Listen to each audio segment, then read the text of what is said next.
బలమైన కోరికే మంచి ఫలితాన్నిస్తుంది. మనకి ఏదైనా సాధించాలన్నా, విజయం సాధించాలన్నా, ఉన్నత స్థితికి వెళ్ళాలన్నా, గొప్ప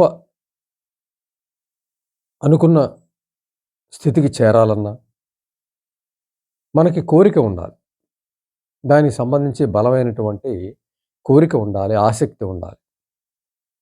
అయితే ఆసక్తి సాధారణ ఆసక్తి అయితే మనం అనుకున్న వాటికి రీచ్ అవ్వలేం. బలమైనటువంటి కోరిక ఉండాలి, మండుతున్నటువంటి కోరిక ఉండాలి.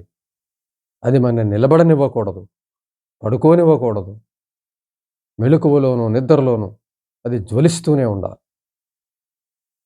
ఇష్టము అని అంటూ ఉంటాం. బాగా ఇష్టం ఉండాలి అంటూ ఉంటాం. ఇష్టం ఇంకా పెరిగితే బాగా ఇష్టం, చాలా ఇష్టం. ఇంకా అది ముదిరితే పిచ్చి అని అంటారు. వాడికి ఫలానా పుస్తకం అంటే పిచ్చి, లేదంటే ఫలానా నటుడంటే పిచ్చి, లేదంటే ఫలానా సాహిత్యం అంటే పిచ్చి. ఈ రకమైనటువంటి ఇష్టాన్ని మించి అన్నమాట. అంటే ఇంకా దాని గురించే మనసంతా వేరే ఏ విషయం లేకుండా దాని మీదే ఉండడం. అది నిజమైనటువంటి ఇష్టం, నిజమైనటువంటి కోరిక, బలమైనటువంటి కోరిక. అటువంటి కోరిక ఉన్నట్లయితే, అది నిలబడనివ్వకపోతే, అప్పుడు వ్యక్తి తప్పనిసరిగా సాధిస్తాడు. అంటే బలమైన కోరికే మంచి ఫలితం ఇస్తుంది అని తెలుసుకోవాలి. సాధారణంగా అందరికీ రకరకాల కోరికలుంటాయి. డబ్బు సాధించాలని, విజయాలు సాధించాలని, చదువులో ఉన్నత స్థితికి వెళ్ళాలని, పదవిలో ఉన్నత స్థితికి వెళ్ళాలని, ఉద్యోగంలో ఉన్నత స్థితికి వెళ్ళాలని, రోజు రోజుకి జీవితం సౌఖ్యవంతం చేసుకోవాలని, ఈ రకమైనటువంటి కోరికలు అందరికీ ఉంటాయి. కానీ అవి కొంతమందికే సాధ్యమవడం వెనక వారి మనసుల్లో ఉన్నటువంటి బలమైనటువంటి కోరికే, బలమైనటువంటి స్థితే. కోరిక ఒక స్థాయిలో ఉన్నంత మాత్రాన అది తీరుతుందని చెప్పలేం. కోరిక తీవ్ర స్థాయిలో ఉన్నప్పుడు మాత్రమే దానికి మనసు సహకరిస్తుంది. సాధారణమైనటువంటి కోరికగానే మిగిలిపోయే అవకాశం ఉంది. అంచేత కోరిక అనేది చాలా బలంగా ఉండాలి, చాలా తీవ్రంగా ఉండాలి, నిత్యం జ్వలిస్తూ ఉండాలి, నిలబడనివ్వదై ఉండాలి, సాధించకపోతే ఉండలేము అన్న పరిస్థితి ఉండాలి. ఈ కోరికకి సంబంధించిన వేరొక ఆలోచన కూడా ఉండకూడదు. రెండవ ఆలోచన కూడా ఉండకూడదు. ఒక లక్ష్యాన్ని మనం తీసుకున్నప్పుడు, గమ్యాన్ని మనం ఎంచుకున్నప్పుడు, ఒక ఉన్నత స్థితిని మనం ఆశిస్తున్నప్పుడు, అది దొరక్కపోతే అనేది మనసు ఆలోచించడానికి వీల్లేదు. అది మాత్రమే ఆలోచించాలి. దొరక్కపోవడం అనే ప్రశ్నే రాకూడదు. సాధించి తీరాలంతే. సామర్థ్యాలు సరిపోకపోతే సామర్థ్యాలు పెంచుకోవాలి. వనరులు సరిపోకపోతే వనరులు పెంచుకోవాలి. సమయం లేకపోతే సమయాన్ని పెంచుకోవాలి.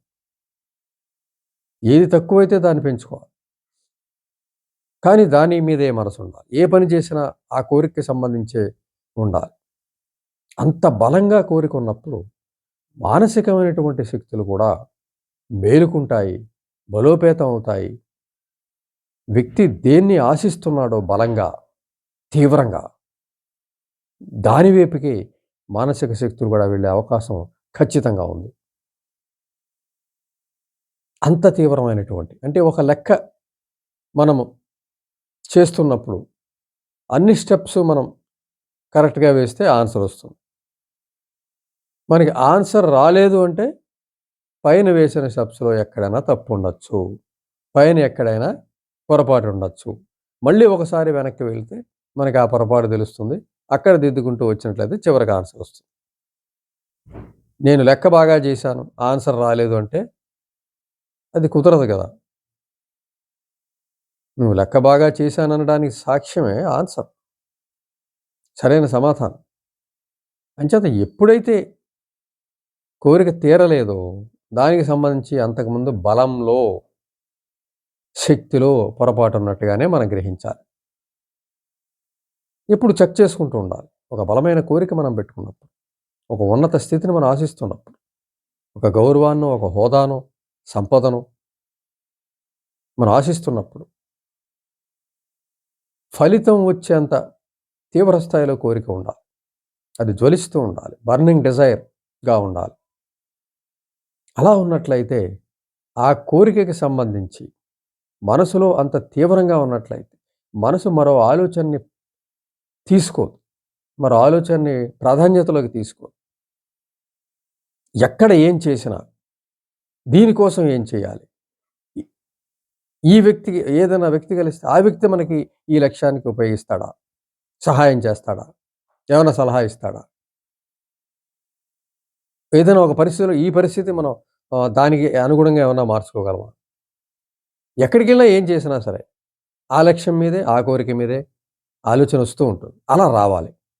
అలా ఎప్పుడొస్తుందంటే ఆ కోరిక బలమైనదైతేనే వస్తుంది. బలహీనమైన కోరిక అవకాశం లేదు. మిగిలినవన్నీ కూడా మామూలుగానే కొనసాగుతూ ఉంటాయి. ఎక్కడ ఏం చేసినా ఆ కోరికే కదులుతూ ఉండాలి. మనసులో మెదులుతూ ఉండాలి. అదే బలమైన కోరిక. దాని నుంచే మంచి ఫలితాలొస్తాయి. మంచి విజయాలొస్తాయి.